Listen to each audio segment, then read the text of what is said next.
Assalamualaikum warahmatullahi wabarakatuh. Alhamdulillahirrabbilalamin. Wassalatu wassalamu ala asyrafil anbiya'i wal mursalin Sayyidina wa maulana Muhammadin wa ala alihi wa sahbihi ajma'in, amma ba'du. Alhamdulillah, pada hari ini kita bisa melaksanakan diskusi seperti biasa. Kami dari kelompok 3 yang beranggotakan Hendra Basuki, Sofwatin Nisa, dan saya sendiri, Melda Nursalna. Pada kesempatan ini, kami akan menjelaskan mengenai sejarah munculnya persoalan kalam. Silahkan disimak, dan apabila ada yang kurang jelas, boleh ditanyakan setelah selesai pemaparan materi dari kami. Jadi ada 4 topik yang akan kami bahas pada hari ini, dimulai dari pengertian ilmu kalam, sejarah munculnya ilmu kalam, pertumbuhan dan perkembangan ilmu kalam, serta persoalan-persoalan kalam. Nah, sebelum kita membahas lebih jauh, yang pertama kita akan mengenal dulu apa itu ilmu kalam. Jadi seperti yang tertera di sini bahwa ilmu itu adalah pengetahuan, sedangkan kalam adalah pembicaraan. Nah, jadi bisa disimpulkan bahwa ilmu kalam adalah ilmu tentang pembicaraan yang merujuk pada sistem pemikiran rasional yang fungsinya adalah untuk mempertahankan Islam dan tradisinya dari ancaman dan tantangan luar. Kemudian di sini ada beberapa pengertian ilmu kalam menurut para ulama. Yang pertama, menurut Ibnu Khaldun, ilmu kalam adalah ilmu yang berisi alasan-alasan mempertahankan kepercayaan iman dan menggunakan dalil-dalil pikiran yang berisi bantahan terhadap orang-orang yang menyeleweng dari kepercayaan golongan salaf dan ahlus sunnah. Kemudian yang kedua, menurut Imam Al-Ghazali, ilmu kalam adalah ilmu yang bertujuan untuk menjaga akidah ahlus sunnah dari pengaburan yang dilakukan oleh ahli bid'ah. Selanjutnya yang ketiga, menurut Al-Farabi, ilmu kalam adalah disiplin ilmu yang membahas zat dan sifat Allah beserta eksistensi semua yang mungkin, mulai dari yang berkaitan dengan masalah-masalah dunia hingga persoalan-persoalan sesudah mati yang didasarkan pada doktrin Islam.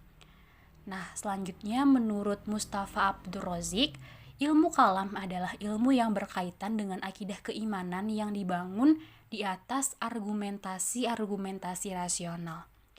Nah, berdasarkan beberapa pengertian itu, mungkin kita akan berpikir bahwa ilmu kalam ini menekankan pada pendekatan yang logis dan rasional dalam memahami persoalan akidah. Namun sebenarnya para mutakalimin atau para ahli ilmu kalam itu mereka juga menggunakan dalil yang berasal dari Al-Quran dan hadis. Jadi ilmu kalam ini menggunakan 2 macam dalil, yaitu dalil naqli dan juga dalil akli. Selanjutnya mengenai sejarah kemunculan ilmu kalam.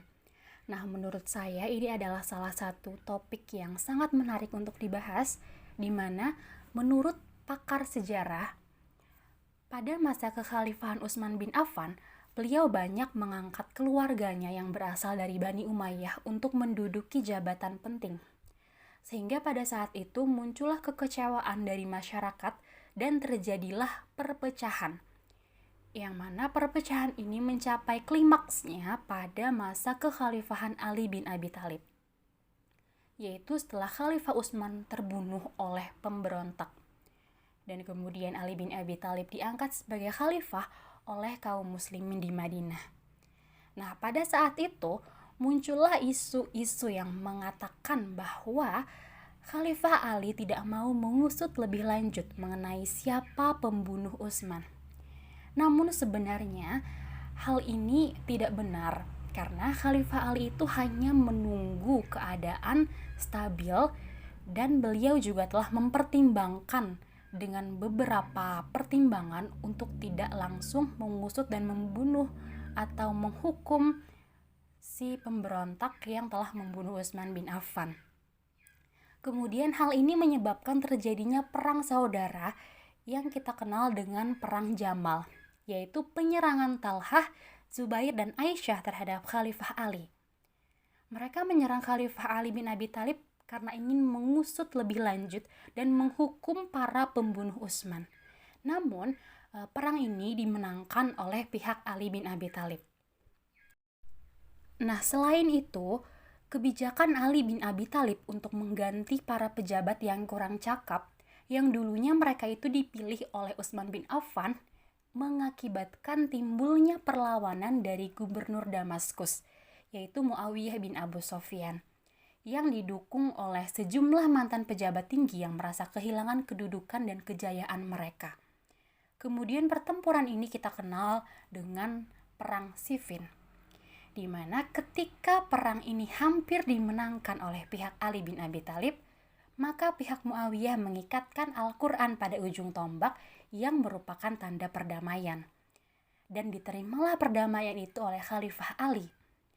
Kemudian mereka melakukan perjanjian damai, di mana pihak Ali bin Abi Thalib diwakili oleh Abu Musa al-Asy'ari dan pihak Muawiyah diwakili oleh Amr bin As. Nah, karena Abu Musa al-Asy'ari ini dianggap lebih tua, maka beliaulah yang lebih dulu menyatakan bahwa Khalifah Ali mundur dari jabatannya. Lalu Amr bin As menyatakan bahwa Muawiyah lah yang sekarang menjadi khalifah yang sah. Ini bisa dikatakan sebagai sebuah sabotase. Karena perjanjian awalnya itu tidak seperti itu. Perjanjian awalnya itu adalah Ali turun dari jabatannya sebagai khalifah dan Muawiyah juga turun sebagai jabatannya, seperti itu. Nah, karena perang ini diakhiri dengan tahkim atau arbitrase, maka pendukung Khalifah Ali bin Abi Thalib itu terpecah menjadi 3 golongan, yaitu golongan Khawarij, golongan yang keluar dari pendukung Ali bin Abi Thalib, kemudian golongan Syiah yang tetap mendukung Ali bin Abi Thalib, dan juga golongan Murji'ah yang menyatakan bahwa mereka itu netral, artinya tidak mendukung Ali dan juga tidak mendukung Muawiyah. Nah, dari peristiwa yang diakibatkan oleh perseteruan di bidang politik ini, kemudian akhirnya bergeser ke permasalahan-permasalahan teks agama, tepatnya masalah teologi atau ilmu kalam, yang kemudian menimbulkan 3 aliran ilmu kalam yang pertama kali muncul dalam sejarah peradaban Islam, yaitu aliran Khawarij yang mengatakan bahwa orang yang berdosa besar itu adalah kafir, dalam artian keluar dari Islam, atau tegasnya murtad, maka mereka itu wajib untuk dibunuh. Kemudian aliran kedua adalah aliran Murji'ah yang menegaskan bahwa orang yang berbuat dosa besar itu tetap mukmin dan bukan kafir. Adapun soal dosa yang mereka lakukan itu terserah kepada Allah untuk mengampuni atau tidak mengampuninya. Dan yang ketiga ada aliran Mu'tazilah yang menerima pendapat-pendapat di atas.